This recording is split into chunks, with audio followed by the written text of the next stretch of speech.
too short. I can't really. It's Cartman from South Park. Johnny the Twist. Whoa. You look great. Now you got Let's Get Physical stuck in my head. Thanks so much. Do you want the cookie? I'm in my own little corner over here. Yeah. Is this that?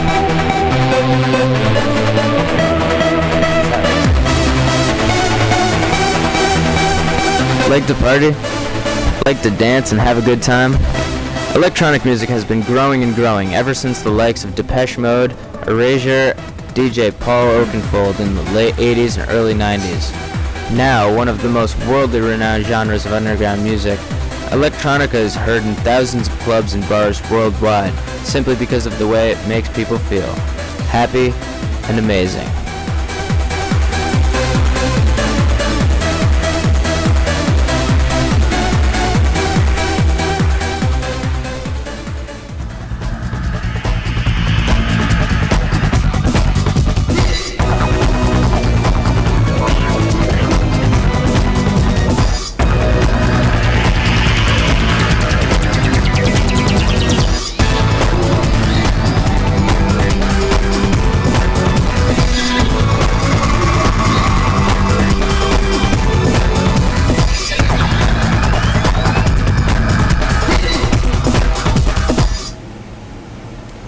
Our guest today has been a full-time computer programmer and website engineer for over 9 years.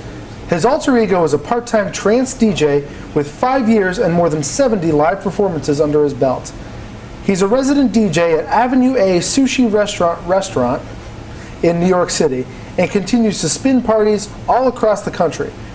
We'd like to now introduce our guest, Jed Lewis, also known as DJ Peak. Hi there, Jed. How you doing? Good. So where and how did you grow up? Basically, I grew up in a real small town of about 1,000 people in northwest Connecticut where absolutely nothing went on, and went directly to college and all that, and kind of missed growing up in a lot of ways. Oh. Well, what made you start DJing, Jed? A few years ago, about 5 exact, I moved to Wilton, Connecticut, and ended up moving into a condo next door to a lesbian criminal lawyer who would pound on my walls when my dishwasher was running, type of thing. And that just made me want to find a place where I could be loud and enjoy music. And I found the ideal place. Wow. Now, what exactly do you do, Jed, when you spin electronica?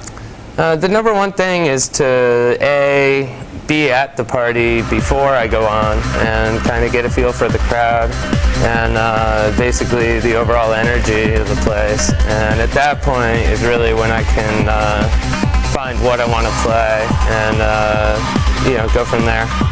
Oh. Now, what exactly made you decide to spin for trance as opposed to something like club or house or anything else? As I mentioned, I did find the ideal place, and that was a warehouse place in Norwalk. Sorry. It invited itself to be a party place, and I threw an unbelievable party there and had about 9 DJs. And the music I heard there was nothing like I had ever heard. It was mostly European, and I fell in love with it. Wow. Honestly. Now, Jed, what would you say some of your best or your favorite gigs are? My best gig, beyond a doubt, I spent a week in Ibiza, which is the most unbelievable party spot in the world, basically. And I came back a day later, flew to Miami, which is actually on the anniversary of September 11th, so that was a little weird. Basically, this party was amazing.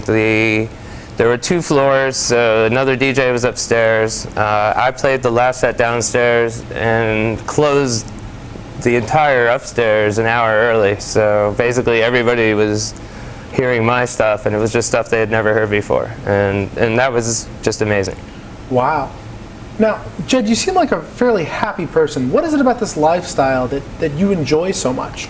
Well, as you said, I've been doing internet development for 9 years now. I'm very serious about it, so that's my work.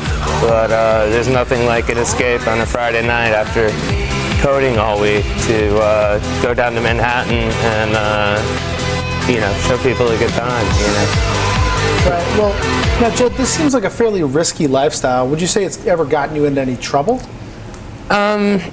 Honestly, no. The first party and a couple of subsequent parties at my venue here in Norwalk, I actually hired the Norwalk police to do the security, so that pretty much kept me out of trouble, at least in the beginning. Since then, because of that, they've always respected me, so if they're ever called there, they know me, and you know what? It hasn't. Now, Jed, would you say it's difficult to maintain a balance between a play hard and a work hard life? It's not, just because of the American legacy of Monday through Friday work and Friday through the weekend play. Right. So now the word is that there's a fairly large drug scene around trance music. What do you know about that? The drug scene's inevitable. I mean, in Europe, for example, it's very profound, and you know what? I respect it. I think that a lot of people need to go through that in life, but I don't think people should take it to excess. And I got to be honest, I've not seen any, hardcore incidents regarding that. I think most people do, take it in stride and, don't go overboard with it. That you got to keep a limit on it. Right. Now, would you say you have any regrets or any kind of advice for someone who's willing to come up in the DJ business? I have absolutely no regrets, period. Not at all. I think for new DJs, you need to find a place, find somewhere where you fit. You need to be passionate about the music you're playing, and you need to have a sense of the crowd and what they're hearing, and what gets them going, and feel the crowd. It can go a lot of directions. Sometimes the DJ before you can leave you in a real tricky place where the crowd's either dead or the crowd's either way pumped up, and there's no way you can plan your sets in advance. You need to really feel the crowd and what's going on and enjoy it, and most of all, enjoy yourself doing it. Right. Well, I'm really looking forward to possibly going to one of your next shows. Oh, absolutely. Today we got to meet someone who has experienced it all, from racing BMWs to being a licensed pilot to becoming a DJ in electronica. I'd like to thank Jed for joining us today. Thank you very much. Absolutely. Thanks. I'd also like to thank all of you for joining us for yet another edition of Person to Person, and hope you join us week to week to see just who exactly we bring in. Thanks, folks, and good night.